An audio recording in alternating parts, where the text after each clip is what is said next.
so beautiful, so beautiful. One of the things we can claim in this borough is hip hop, because that was born in the Bronx, right? So that's one of the things the Bronx has given to the world, an international art form. Also, I grew up in the 80s here as well, and sometimes growing up as a young gay man in the Bronx during the hip hop era was not easy, right? Because sometimes it wasn't room made for us in those circles, in those battle circles, if we were out anyway. So one of the things that inspired me, I wanted to write a book. And I wanted to write a book that was about, there was a love story. So the love story that I wrote is called Chulito. It's about a young, hip-hop loving 16-year-old boy who falls in love with another young man in his neighborhood, and that guy's name is Carlos. And so they kind of have this trying to get together when all of the elements around them are kind of keep them apart. So that's what's going on in their environment. But they happen to come to Edgar Allan Poe's cottage. And for me, it was always this little strange magical place in the middle of the Bronx. And so I'm gonna read the section that takes place there. So what you need to know before this is they went out to, Carlos took Chulito to the village, right? Because he felt like that was where there was a supportive gay community. And then Chulito said, my smart college friend, I'm gonna show him that I have some class, and I'm gonna bring him to the Edgar Allan Poe cottage to look at antique furniture, because I know he likes that kind of thing. So that's what I'm gonna read from. When Chulito arrived at Poe Park in the Northwest Bronx, the setting sun was putting up a fight with its final bright rays of hot light. Everything was orange. The majestic oak trees, the young guys breakdancing near the benches, the empty gazebo, the Art Deco buildings in the Grand Concourse, the poet Edgar Allan Poe's cottage at the north end for which the park was named, and Carlos, who blazed a bright creamy orange as he sat on a bench, chin resting on his left knee. He was reading a book, eating an apple, and his hair had fallen into his face. Chulito watched for a moment, and then, as if by instinct, Carlos looked up. Chulito waved. Yo, what's up? Hey, Chulito. Carlos smiled, closed his book, took one last bite of the apple before tossing it into the garbage can. Chulito ran over and sat next to him, but not too close. Sorry I'm late, man. My mom's wanted something from the store as I was leaving. It's all right. I got a mother too. Besides, I was reading. Is that a book you bought last night? Yeah, it's really good. I'm almost finished with it. Get the hell out of here, Chulito said. He looked around the park to see if anybody was watching them. I've been reading it all day. A book that thick would take me forever. I don't think I ever read a book that wasn't for school or something. I'll lend it to you when I'm done. Take your time, yo. I'm in no hurry. Excuse me. Carlos smiled and looked up at the sky. Check out that sunset. Chulito loved the way Carlos always noticed everything, even things that didn't seem important. It's beautiful, don't you think, Chulito? Now that you mention it, it is pretty dope. Your face is all orange. Yours too. Carlos gazed into Chulito's eyes. Chulito jerked away. We're two orange niggas. And Carlos laughed. So what's up? So I asked you to meet me here because I wanted to thank you for taking me down to the Ville last night. Chulito rubbed the red and white religious beads he wore around his neck. You're welcome, but wait. Chulito stood up and took 2 steps, hiked up the pants that he purposefully wore 3 sizes too big, turned to Carlos and spoke in one breath.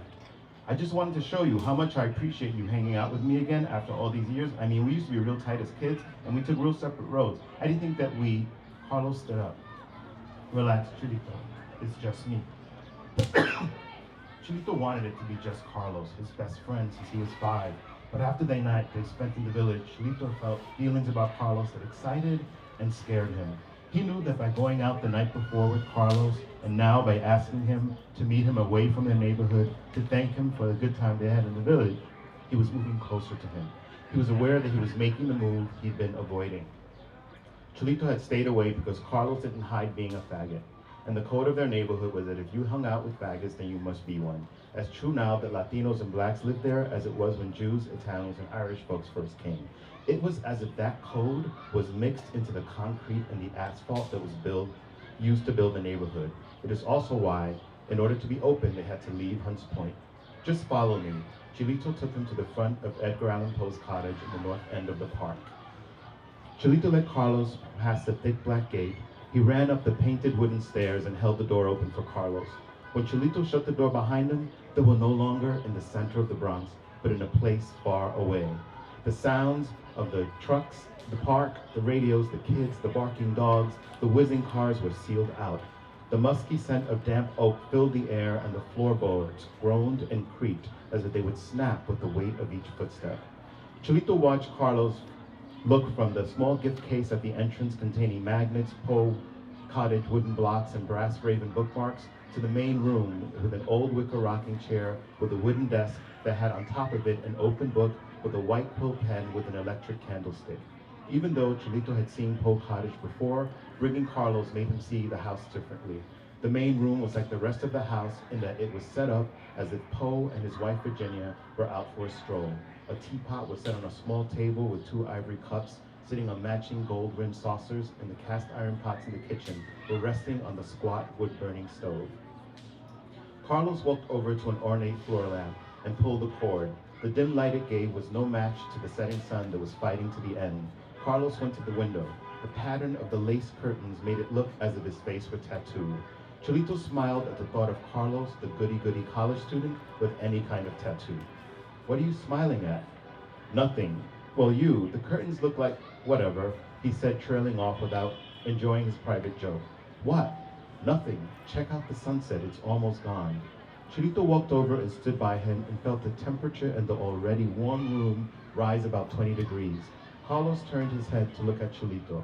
They were about 2 inches away from each other. Chulito imagined himself jumping back saying, "Yo, you're invading my space, bro." But he stood there, staring into Carlos's eyes, feeling the heat of the sun, the heat of the room, and the heat from Carlos's body. "Thank you, Chulito. I thought you'd like it. I love it." Chulito thought he should be turning away at that moment, but he didn't. He should be putting on the brakes because he knows where this is headed, but he didn't. He should have been doing a lot of things, but instead, he leaned forward and closed a small gap of space between them, and their lips met. They kissed gently at first, almost as if their lips were accidentally bumping into each other, and the small kisses grew longer.